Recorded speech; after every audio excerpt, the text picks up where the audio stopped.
Hello everyone, welcome back to the channel. ನಾನು ಇವತ್ತಿನ ವಿಡಿಯೋದಲ್ಲಿ ಒಂದು ವರ್ಕ್ ಫ್ರಮ್ ಹೋಮ್ ಜಾಬ್ ಬಗ್ಗೆ ತಿಳಿಸ್ಕೊಡ್ತೀನಿ. ಇನ್ನೂ ನಮ್ಮ ಚಾನಲ್ನ ಸಬ್ಸ್ಕ್ರೈಬ್ ಮಾಡ್ಕೊಂಡಿಲ್ಲ ಅಂದರೆ ಸಬ್ಸ್ಕ್ರೈಬ್ ಮಾಡ್ಕೊಳ್ಳಿ. ಇದೇ ಥರ ಜಾಬ್ ನೋಟಿಫಿಕೇಶನ್ಗಳು, ವರ್ಕ್ ಫ್ರಮ್ ಹೋಮ್ ಜಾಬ್ಗಳು, ಗವರ್ನಮೆಂಟ್ ಸ್ಕೀಮ್ಸ್ಗಳ ಬಗ್ಗೆ ತಿಳಿಸ್ಕೊಡ್ತಾ ಇರ್ತೀನಿ. ಸೊ ನಾನು ಈ ವಿಡಿಯೋದಲ್ಲಿ ಹೇಳೋಕೆ ಹೋಗ್ತಾ ಇರೋದು ವರ್ಕ್ ಫ್ರಮ್ ಹೋಮ್ ಜಾಬ್ ಬಂದು ಟ್ರಾನ್ಸ್ಕ್ರಿಪ್ಷನ್ ಎಡಿಟರ್ ಅಂತ. ಇದು ಬಂದು ರಿಮೋಟ್ ಟೀಮ್ಸ್ ಅನ್ನೋ ಕಂಪ್ನಿಯವರು ಹೈರ್ ಮಾಡ್ತಾ ಇದ್ದಾರೆ. ಸೊ ಇಲ್ಲಿ ನೀವು ನೋಡ್ತಾ ಇರ್ಬೋದು, ಲೊಕೇಶನ್ ಬಂದು ರಿಮೋಟ್, ಜಾಬ್ ಟೈಪ್ ಬಂದು ಕಾಂಟ್ರಾಕ್ಟ್ ಬೇಸಿಸ್ ಮೇಲೆ ಇರುತ್ತೆ, ಅಂದರೆ ಫುಲ್ ಟೈಮ್ ಅಲ್ಲ. ಇನ್ನು ಮಿನಿಮಮ್ ಎಷ್ಟು ಗಂಟೆ ನೀವು ವರ್ಕ್ ಮಾಡ್ಬೋದು ಅಂದರೆ ಮಿನಿಮಮ್ 10 ಗಂಟೆಯಿಂದ 40 ಗಂಟೆವರೆಗೂ ಪರ್ ವೀಕ್ ವರ್ಕ್ ಮಾಡ್ಬೋದು. ಇನ್ನು ಸ್ಯಾಲ್ರಿ ನೋಡೋದಾದ್ರೆ $400 ಇಂದ $500 ಪರ್ ಮಂತ್ ಸಿಗುತ್ತೆ. ಇದರ ಜಾಬ್ ಡಿಸ್ಕ್ರಿಪ್ಷನ್ ನೋಡೋದಾದ್ರೆ ಬೇಸಿಕಲಿ ಯಾವ್ದಾದ್ರು ವಿಡಿಯೋಸ್ ಇರುತ್ತೆ ಅಥವಾ ಏನಾದ್ರೂ ವಿಡಿಯೋ ಕಾನ್ಫರೆನ್ಸ್ದು ವಿಡಿಯೋಸ್ಗಳಿರುತ್ತೆ. ಈ ರೀತಿದೆಲ್ಲ ಏನ್ ಮಾಡಿರ್ತಾರೆ ಅಂದ್ರೆ AI ನ ಯೂಸ್ ಮಾಡ್ಕೊಂಡು ಅದರದ್ದು ಟ್ರಾನ್ಸ್ಕ್ರಿಪ್ಷನ್ ನ ರೆಡಿ ಮಾಡ್ಕೊಂಡಿರ್ತಾರೆ. ಅಂದರೆ ನೀವು ಯಾವ್ದಾದ್ರು ಮೂವಿ ನೋಡಬೇಕಾದ್ರೆ ಅಲ್ಲಿ ಕ್ಯಾಪ್ಷನ್ಸ್ ಬರುತ್ತೆ, ನೀವು ನೋಡಿರ್ಬೋದು, ಅಥವಾ ಯೂಟ್ಯೂಬ್ ನೋಡ್ಬೇಕಾದ್ರೂ ಅಲ್ಲಿ ಬರ್ತಾ ಇರುತ್ತೆ. ಅಂದರೆ ಅವ್ರು ಏನು ಮಾತಾಡ್ತಿರುತ್ತೆ ಅದನ್ನ ಕೆಳಗಡೆ ಕ್ಯಾಪ್ಷನ್ ರೀತಿಲಿ ತೋರಿಸ್ತಿರುತ್ತೆ. ಸೊ ಆ ರೀತಿ AI ಜನರೇಟ್ ಮಾಡಿರ್ತಾರಲ್ಲ, ಅದು ಅಕ್ಯುರೇಟ್ ಆಗಿರಲ್ಲ. ಸೊ ನಿಮ್ದ ಕೆಲಸ ಏನಾಗಿರುತ್ತೆ ಅಂದರೆ ಅವ್ರು ಏನು ಮಾತಾಡ್ತಿದ್ದಾರೆ ಅದೇ ಕ್ಯಾಪ್ಷನ್ನ ತೋರಿಸ್ತಿದ್ಯೋ ಇಲ್ವೋ, ಅದು ತಪ್ಪಿದ್ರೆ ಅದನ್ನ ಸರಿ ಮಾಡೋದೇ ನಿಮ್ಮ ಕೆಲಸ ಆಗಿರುತ್ತೆ. ಇಲ್ಲಿ ನೀವು ನೋಡ್ತಾ ಇರ್ಬೋದು, edit AI generated financial transcripts to ensure 99.9% accuracy and regulatory compliances. So ನಿಮಗೆ ಇದು ಅರ್ಥ ಆಗಿರ್ಬೋದು ಅಂತ ಅನ್ಕೊಂತೀನಿ. ಈಗ ಏನಾದ್ರು ಫೈನಾನ್ಷಿಯಲ್ ರಿಲೇಟೆಡ್ ಏನಾದ್ರು ವಿಡಿಯೋಸ್ ಅಥವಾ ಕಾನ್ಫರೆನ್ಸ್ಗಳಾಗಿರುತ್ತಲ್ಲ, ಅದರ ಟ್ರಾನ್ಸ್ಕ್ರಿಪ್ಷನ್ನ ಕರೆಕ್ಟ್ ಆಗಿದೆಯೋ ಇಲ್ಲೋ ಚೆಕ್ ಮಾಡಿ, ತಪ್ಪಾಗಿದ್ರೆ ಕರೆಕ್ಟ್ ಮಾಡೋದೇ ನಿಮ್ಮ ಕೆಲಸ ಆಗಿರುತ್ತೆ. ಸೊ ಇಲ್ಲಿ ಫೈನಾನ್ಷಿಯಲ್ ಟರ್ಮಿನಾಲಜೀಸ್ ಮತ್ತು ಅಡ್ವಾನ್ಸ್ಮೆಂಟ್ ಆಪರ್ಚುನಿಟೀಸ್ ಬಗ್ಗೆ ಎಲ್ಲ ಇವರು ಟ್ರೈನಿಂಗ್ ಕೊಡ್ತಾರೆ. ಹಾಗೆ ಹೈರಿಂಗ್ ಪ್ರಾಸೆಸ್ ಅಲ್ಲಿ ನಿಮಗೆ ಅಸೆಸ್ಮೆಂಟ್ ಇರುತ್ತೆ, ಹ್ಯಾಂಡ್ಸ್ ಆನ್ ಟ್ರೈನಿಂಗ್ ಕೊಡ್ತಾರೆ.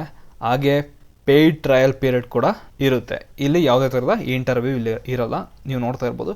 ಸೊ ಇದಕ್ಕೆಲ್ಲ ಏನು ಇಂಟರ್ವ್ಯೂ ಬೇಕಾಗಿಲ್ಲ. ನೀವು ಕರೆಕ್ಟಾಗಿ ವರ್ಕ್ ಮಾಡ್ತಾ ಇದ್ದೀರೋ ಇಲ್ವೋ ಚೆಕ್ ಮಾಡ್ತಾರೆ. ಟ್ರಯಲ್ ಪೀರಿಯಡಲ್ಲಿ ನೀವು ಮಾಡ್ತಾ ಇದ್ದೀರಾ ಅಂದರೆ ನಿಮಗೆ ಕಂಟಿನ್ಯೂಸ್ ಆಗಿ ವರ್ಕ್ ಕೊಡ್ತಿರ್ತಾರೆ, ಇಲ್ಲ ಅಂದರೆ ಅಲ್ಲಿಗೆ ಸ್ಟಾಪ್ ಮಾಡ್ತಾರೆ. ಸೊ ಇನ್ನು ಮಂತ್ಲಿ ಪೇ ಎಷ್ಟು ಅಂತ ನೋಡೋದಾದ್ರೆ ಪ್ರತಿ ತಿಂಗಳು ನಿಮಗೆ $400 ಇಂದ $500. ಸೊ ಇಲ್ಲಿ ಪ್ರತಿ ತಿಂಗಳು ಎಷ್ಟು ಸಂಬಳ ಸಿಗುತ್ತೆ ಅಂತ ನೋಡೋದಾದ್ರೆ 37,000 ಸಂಬಳ ಸಿಗುತ್ತೆ. ಇಲ್ಲಿ PHP ಅಂತ ಇದೆ, ಇದು ಬೇರೆ ಬೇರೆ ಕಂಟ್ರಿದು ಬೇರೆ ಬೇರೆ ಕರೆನ್ಸಿ ಇರುತ್ತಲ್ಲ ಅದ್ರದ್ದು.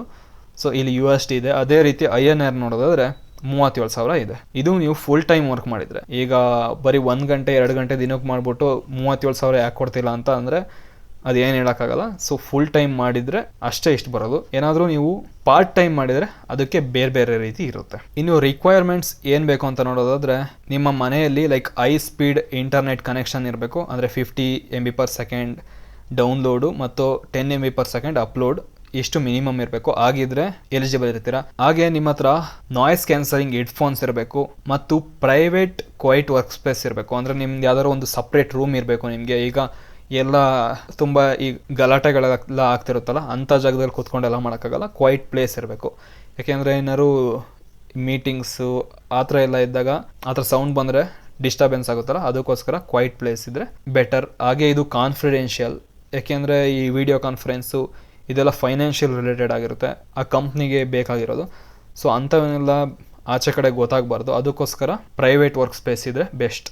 ಇನ್ನು ಪ್ರೊಫೆಷ್ನಲ್ ಕ್ವಾಲಿಫಿಕೇಷನ್ ಏನು ಬೇಕು ಅಂದರೆ ನಿಮಗೆ ಇಂಗ್ಲೀಷ್ ಬರಬೇಕಿರುತ್ತೆ, ಫೈನಾನ್ಷಿಯಲ್ ಟರ್ಮಿನಾಲಜೀಸ್ ಬಗ್ಗೆ ಗೊತ್ತಿರಬೇಕು, ಇನ್ನು ಫೈನಾನ್ಷಿಯಲ್ ಮಾರ್ಕೆಟ್ ಇಂಡಸ್ಟ್ರಿ ಟರ್ಮಿನಾಲಜೀಸ್ ಬಗ್ಗೆ ಗೊತ್ತಿರಬೇಕು, ಇನ್ನು AI ಪ್ಲಾಟ್ಫಾರ್ಮ್ಸ್ನ ಯೂಸ್ ಮಾಡೋಕ್ಕೆ ಬರಬೇಕು. ಲೈಕ್ ಈಗ ChatGPT ಆಗಿರ್ಬೋದು, ಗೂಗಲ್ ಜಮಿನಿ, ಈ ರೀತಿ ಎಲ್ಲ ಅದನ್ನ ಯೂಸ್ ಮಾಡೋಕ್ಕೆ ಗೊತ್ತಿರಬೇಕು. ಇನ್ನು ಡೀಟೇಲ್ಸ್ಗೆ ಅಟೆನ್ಷನ್ ಕೊಡೋದಾಗಿರ್ಬೋದು, ನ್ಯೂಮೆರಿಕಲ್ ಡಾಟಾನ ಪ್ರಾಸೆಸ್ ಮಾಡೋದಾಗು, ಇವೆಲ್ಲ ಗೊತ್ತಿರಬೇಕು. ಇನ್ನು ನಿಮಗೆ ಮ್ಯಾನೇಜ್ಮೆಂಟ್ ಸ್ಕಿಲ್ಸ್ ಇರಬೇಕು. ಅವ್ರು ಏನಾದ್ರು ಒಂದು ಡೈಡ್ಲೈನ್ ಕೊಟ್ಟರು, ಲೈಕ್ ಒಂದು ವಿಡಿಯೋ ಕೊಟ್ಬಿಟ್ಟು ಅದನ್ನ ಟ್ರಾನ್ಸ್ಕ್ರಿಪ್ಷನ್ ಎಲ್ಲ ಚೆಕ್ ಮಾಡೋಕ್ಕೆ ಕೊಟ್ಟಿರ್ತಾರೆ ಅಂದರೆ ಅವ್ರು ಒಂದು ಡೆಡ್ಲೈನ್ ಕೊಡ್ತಾರೆ, ಅದರೊಳಗೆ ನೀವು ಕಂಪ್ಲೀಟ್ ಮಾಡಬೇಕಿರುತ್ತೆ. ಇನ್ನು ನಿಮ್ಮ ರೆಸ್ಪಾನ್ಸಿಬಿಲಿಟೀಸ್ ಏನಿರುತ್ತೆ ಅಂತ ಇಲ್ಲಿ ಕೊಟ್ಟಿದ್ದಾರೆ. ಈಗ ಒಂದು ಫೈನಾನ್ಷಿಯಲ್ ಟ್ರಾನ್ಸ್ಕ್ರಿಪ್ಟ್ಸ್ ಇರುತ್ತಲ್ಲ, ಅದನ್ನೆಲ್ಲ ಚೆಕ್ ಮಾಡಿಬಿಟ್ಟು ಕರೆಕ್ಟ್ ಮಾಡೋದಾಗಿರುತ್ತೆ. ಇನ್ನು ಫೈನಾನ್ಷಿಯಲ್ ಟರ್ಮಿನಾಲಜಿ ಮತ್ತು ಇಂಡಸ್ಟ್ರಿಯಲ್ ಸ್ಟ್ಯಾಂಡರ್ಡ್ಸ್ನ ಈ ಕೆಲಸದಲ್ಲಿ ಅಪ್ಲೈ ಮಾಡೋದಾಗಿರುತ್ತೆ. ಒಂದೊಂದು ಫೈನಾನ್ಷಿಯಲ್ ಸೆಕ್ಟರ್ ಮೀಟಿಂಗಲ್ಲಿ ತುಂಬ ಜನ ಮಾತಾಡ್ತಿರ್ತಾರೆ. ಲೈಕ್ ಈಗ ಒಂದು ಮೀಟಿಂಗ್ ಅಂದರೆ ಒಂದು 10-12 ಜನ ಇರ್ತಾರೆ.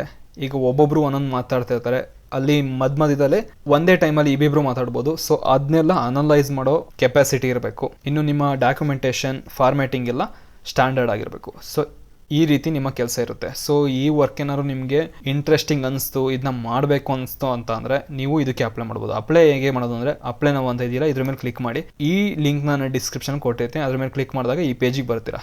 ಇಲ್ಲಿ ನಿಮ್ಮ ರೆಸ್ಯೂಮ್ ಅಪ್ಲೋಡ್ ಮಾಡಬೇಕು, ನಿಮ್ಮ first name last name enter ಮಾಡಬೇಕು, ನಿಮ್ಮ ಇಮೇಲ್ ಐ ಡಿ, ನಿಮ್ಮ ಫೋನ್ ನಂಬರ್ ಮತ್ತು ನಿಮ್ಮ ಕಂಟ್ರಿ ಯಾವುದು. ಇಲ್ಲಿ ಈಗ ನಾನು ಕರ್ನಾಟಕದವರಿಗೆ ಕನ್ನಡದಲ್ಲಿ ಹೇಳ್ತಾ ಇದ್ದೀನಿ, ಸೊ ಇಂಡಿಯಾದವರಾಗಿರ್ತೀರ ಇಂಡಿಯಾ, ಮತ್ತು ನೀವು ಯಾವ ಲ್ಯಾಂಗ್ವೇಜ್ ನಿಮಗೆ ಗೊತ್ತು ಅದು, ಮತ್ತು ಇಂಗ್ಲೀಷು ಗೊತ್ತಿರಬೇಕು. ಪ್ರೈಮರಿ ಲ್ಯಾಂಗ್ವೇಜ್ ಯಾವುದು ಅದನ್ನ ಚೂಸ್ ಮಾಡಿ. ಇನ್ನು ನಿಮಗೆ ಅದು ಬಿಟ್ಟು ಬೇರೆ ಲ್ಯಾಂಗ್ವೇಜ್ಗಳು ಯಾವ್ದು ಗೊತ್ತು ಅದನ್ನ ಚೂಸ್ ಮಾಡಿ.